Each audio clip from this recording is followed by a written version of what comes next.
24 घंटे कृतज्ञता के भाव से भरे रहना, ये सारे अध्यात्म का सार है। दुनिया में जितनी प्रार्थनाएं पैदा हुई हैं उनका मर्म इस एक शब्द में छिपा हुआ है, कृतज्ञता, ग्रेटफुलनेस, ग्रेटिट्यूड। आप अगर कृतज्ञता के भाव से भरे हैं, जो कुछ आपको मिला है अस्तित्व से, उसको हमेशा याद रखना। सुबह दोपहर शाम अपनी ज़िंदगी की 10 महत्वपूर्ण चीज़ें याद कर लो जो अब तक आपको मिली हैं। 10 most beautiful things of your life अब तक जो मिले हैं उनको याद कर लो। सुबह सोकर उठते ही उन 10 चीज़ों को याद करो, जो 10 सबसे महत्वपूर्ण चीज़ें आपको मिली हुई हैं। हर रोज़ प्रातःकाल सोकर उठते ही उसे याद करो, और प्रातःकाल सोकर उठते ही 10 चीज़ें वो याद करो, और 3 चीज़ें कल के दिन में जो अच्छी अच्छी हुई हैं। अगर कुछ नहीं हुआ, किसी ने आपको प्यार से गले लगाया हो, प्यार के 2 शब्द आपसे कहे हों, केवल 3 चीज़ें कल की याद कर लो। 13 थिंग्स, 10 अब तक की ज़िंदगी में जो महत्वपूर्ण, और 3 उसमें कल जो महत्वपूर्ण चीज़ हुई। हर एक को याद करके उनके प्रति धन्यवाद का भाव मन ही मन व्यक्त करो। आपको ये मिला है, गुरु भगवान को धन्यवाद, ये भी मिला है, धन्यवाद। जो व्यक्ति अपनी कृतज्ञता को, जो अस्तित्व ने दिया है, उसको याद करता है, वो अपनी मनचाही चीज़ों को पाने की पात्रता हासिल कर लेता है। यानी उस तरह की चीज़ें फिर आप रोज़ रोज़ याद करते रहेंगे तो उन चीज़ों की आपकी ज़िंदगी में बाढ़ आने लगेगी, जिन चीज़ों के लिए आप धन्यवाद देना चाहेंगे। हमेशा उन चीज़ों की बाढ़ आ जाएगी आपकी ज़िंदगी में। मैंने कहा ध्यान देना ही, जिस चीज़ का ध्यान करोगे वही चीज़ आपकी ज़िंदगी में बढ़ेगी। इसीलिए कृतज्ञता सबसे बड़ा जादू करता है आदमी के जीवन में। अगर आप अधिक धन प्राप्त करना चाहते हैं तो कृतज्ञता से बड़ा और कोई दूसरा जादू नहीं है। अधिक से अधिक धन संपदा प्राप्त करने के विज्ञान पर जितना कुछ आज तक लिखा गया है, उसमें 90% भूमिका कृतज्ञता के भाव से भरे होने की है। आप अधिक धन प्राप्त करना चाहते हैं तो जितना धन आपके पास है उसकी कभी शिकायत मत करो। कभी ऐसा ना कहो कि आपके पास पर्याप्त धन नहीं है। धन की कमी की चर्चा मत करो। जो धन आपके पास है, जितना भी धन है, उसके प्रति कृतज्ञता का भाव होना बहुत जरूरी है। लेकिन लोग मुझसे कहते हैं कि जब धन की कमी है तो जो थोड़ा सा धन है उसके प्रति कृतज्ञता, धन्यवाद कैसे पैदा हो? ये बहुत महत्वपूर्ण प्रश्न है। मैं कहना चाहता हूँ ये थोड़ा कठिन काम है कि धन आपके पास कम है फिर भी उस धन के प्रति कृतज्ञता का भाव पैदा करना है आपको। निश्चित रूप से थोड़ा कठिन काम है, लेकिन इसको आसान करने का तरीका आपको बताना चाहता। अगर आपको ये पता चल जाए कि जब तक हम जो धन मेरे पास है उसके प्रति कृतज्ञता का भाव नहीं व्यक्त करेंगे, तब तक मुझे और अधिक बहुत अधिक धन मिल ही नहीं सकता है, तो निश्चित रूप से आपके भीतर मौजूदा धन के प्रति कृतज्ञता का भाव पैदा होना शुरू हो जाएगा। और मैं आपसे कहना चाहता हूँ, जो धन आपके पास है, अगर आप कहते हैं कि मेरे पास धन की कमी है, पर्याप्त धन नहीं है, तो उस धन के प्रति कृतज्ञ होना है, अनग्रेटफुल होना है जो आपके पास उपलब्ध है।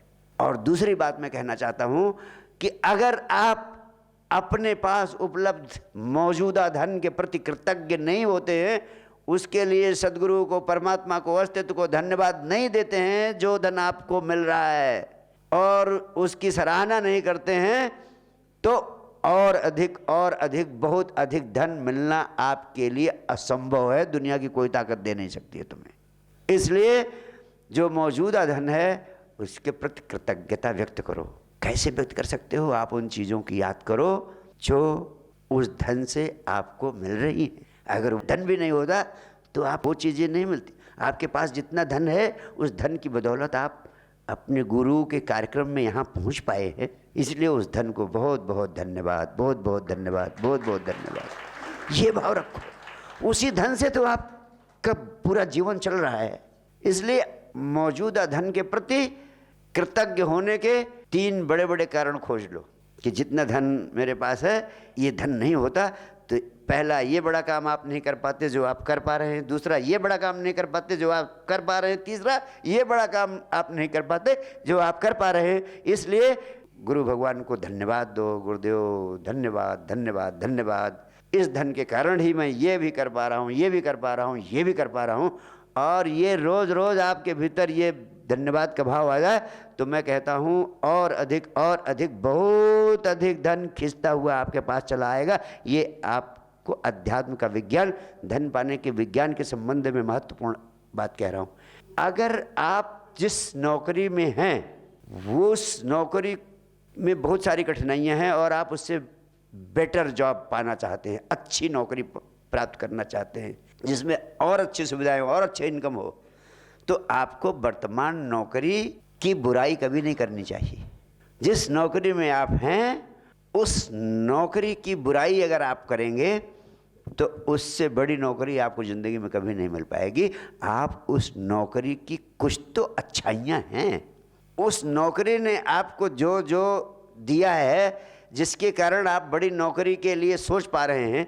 एक समय था जब ये नौकरी भी आपके पास नहीं थी और ये नौकरी मिलते ही क्या खुशी की लहर दौड़ी होगी आपके भीतर। और आज जब ये मिल गई है, जो चीज़ मिल जाती है वो बहुत छोटी हो जाती है, 2 कौड़ी की हो जाती है।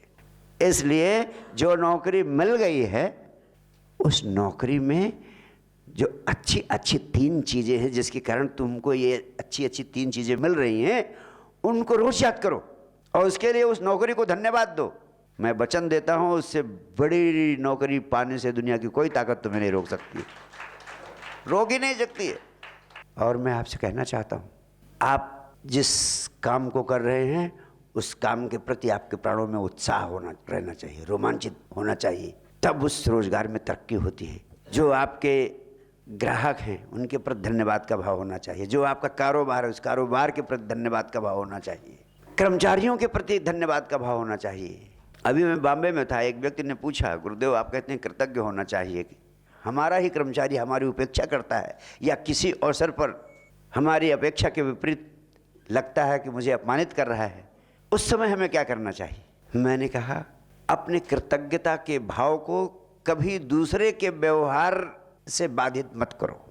यानी जो कृतज्ञता का भाव है आपके भीतर अपने किसी परिवार के सदस्य के प्रति या अपने किसी कर्मचारी के प्रति, अगर वो कोई गलती करता है उसके कारण आप अपने कृतज्ञता के भाव को खंडित करते हो, भंग करते हो, तो ये आपकी कमजोरी है।